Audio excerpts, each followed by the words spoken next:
Okay, I've got my two squares joined together. Honey kitty, two triangles.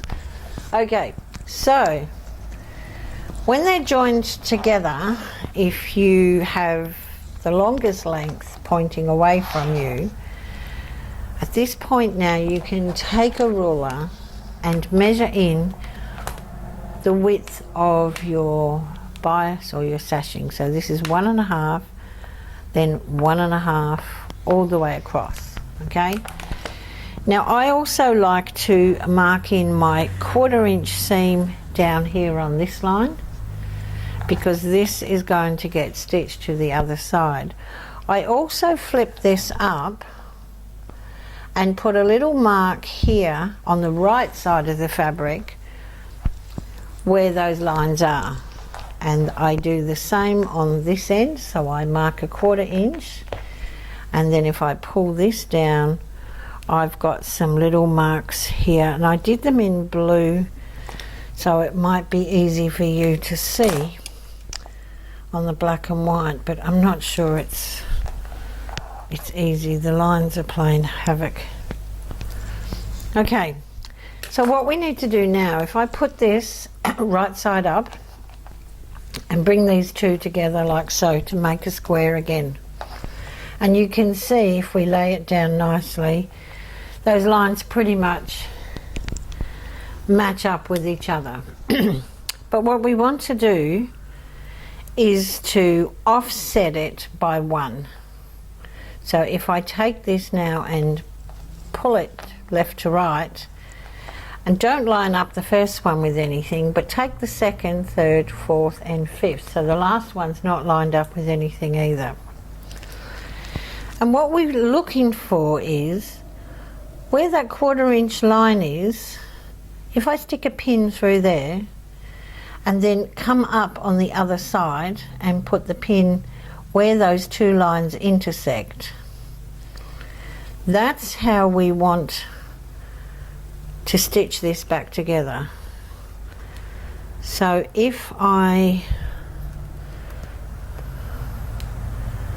stick the pin through there, it means if those intersecting points line up on both sides, then we're going to get a perfect strip.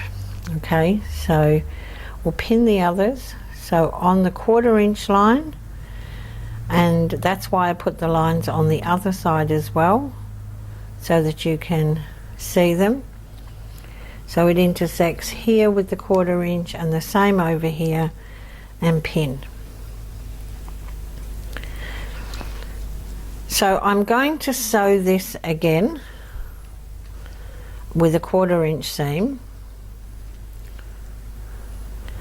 but I can't iron it now because my pen is a heat erasable pen, and if I iron it, I'll just iron all those lines off I've just drawn. Ask me how I know that. So you'll just finger press. Now when we get to the end, there's nothing, so you're going to just sew as far as you can, and you're going to start over here where the fabric just starts, and sew a 1/4 inch seam across. Now a tip here is to bring that stitch length back again to 1.8, because we're going to be cutting through those seams at 1.5 inch intervals, and if your stitch is long, then we run the risk of it undoing. So make your stitch small and stitch all the way across here. So I'll do that, and then I'll be back. So now we have this tube, strange looking thing. Okay, so if I lay it down like that, you can just finger press along that seam if you want to, one way or another. You know you've got it right if you turn your seam up and your lines match. If it's a straight continuous line, you know you've got it right. Okay, so now a nice pair of shears, and you're going to now cut on the line.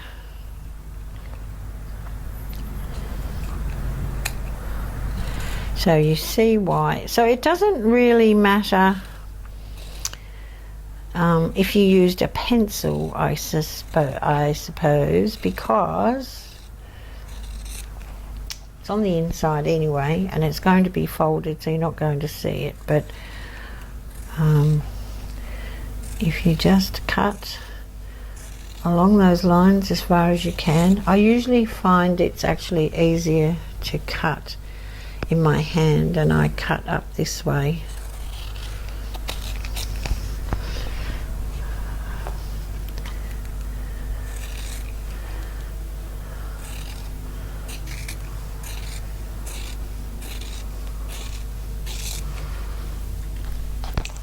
There you see, you have your bias. So by the time we get to the end, if we've done the maths right and the calculations, we should have over 100 inches, and we want a little bit so we've got an overlap. I think we end up with about 120 something from memory, but you would certainly rather have too much than get almost all the way around only to find you 2 inches short.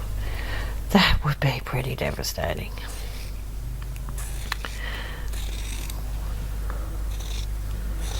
So I'll probably just keep cutting this and come back to you at the end, so you don't have to watch paint dry here, watching me try and cut straight lines. Okay, nearly there.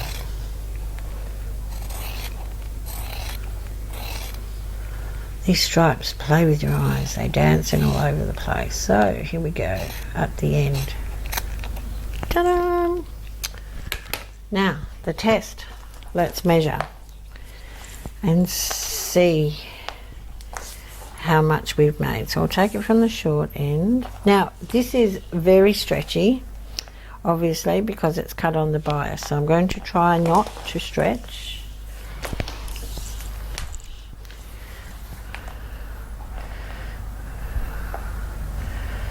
So that's 40.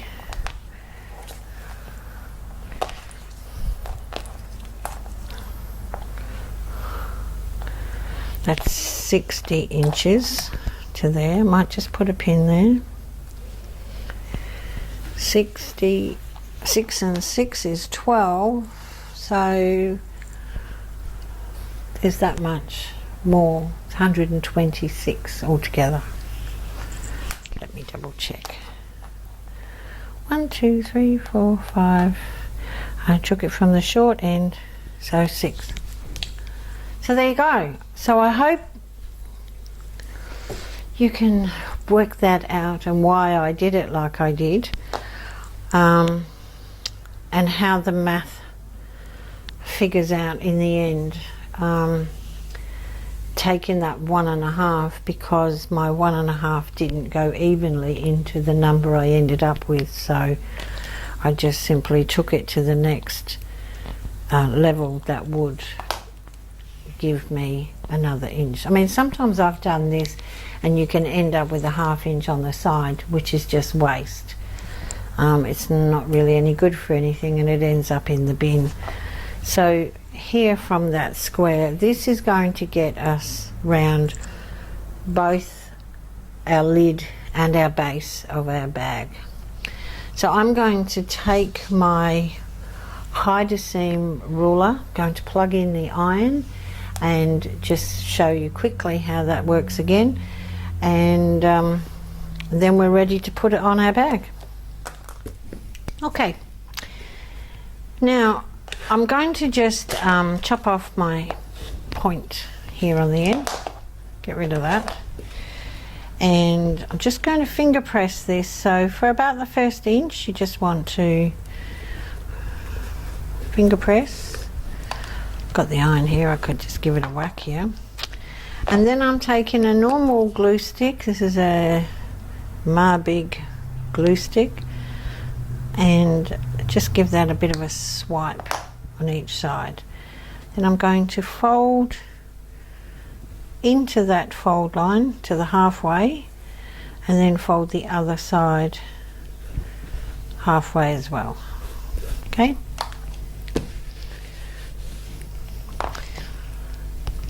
So I'm going to take our Hydroseam And this has 2 rows of measurements. The row on the bottom, which you probably can't see anyway,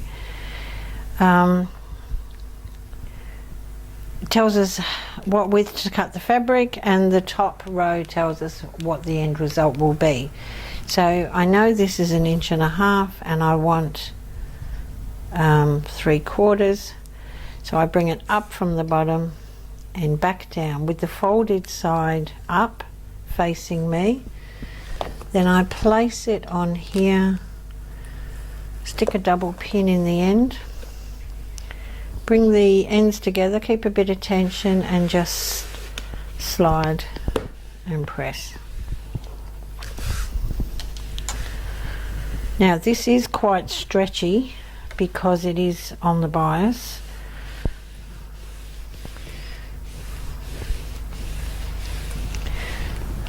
So I just do a little bit, then realign things and move. Now when you get up to where you have these joins, just going to gently nudge it through. So let me just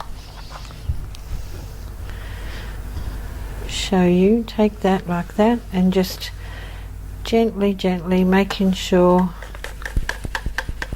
like that, they get through.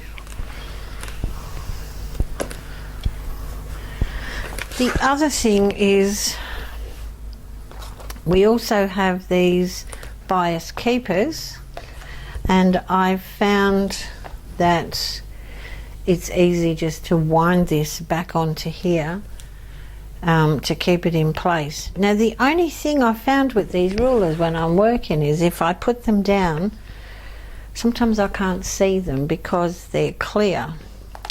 Now if you have that problem, you simply take any colour alcohol marker, Copic marker, and if you run it down the skinny edge here, of course I would pick pink, and you don't have to do both sides, but you can. So now when I put it down on the green, you can see the pink is shining through. So when I look on my table now, I can easily find it. Awesome. So I can take my strip, what's pressed already, and it doesn't matter whether you bring it up and then down, or down and then up.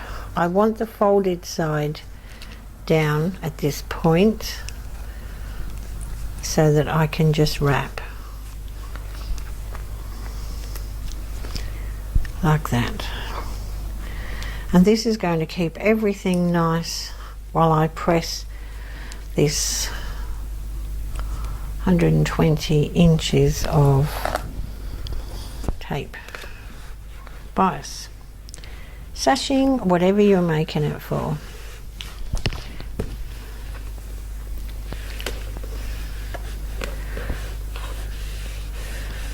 Okay, so you could iron a couple of lengths, repin, go again,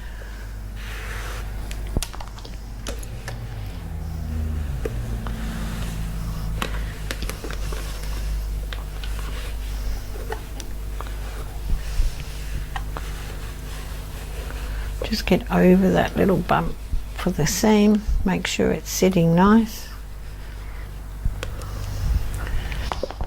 and then go again. So I shall keep going till I get to the end, keep winding, keep folding, and everything then is beautiful, ready to go when we attach to our bag. See you soon.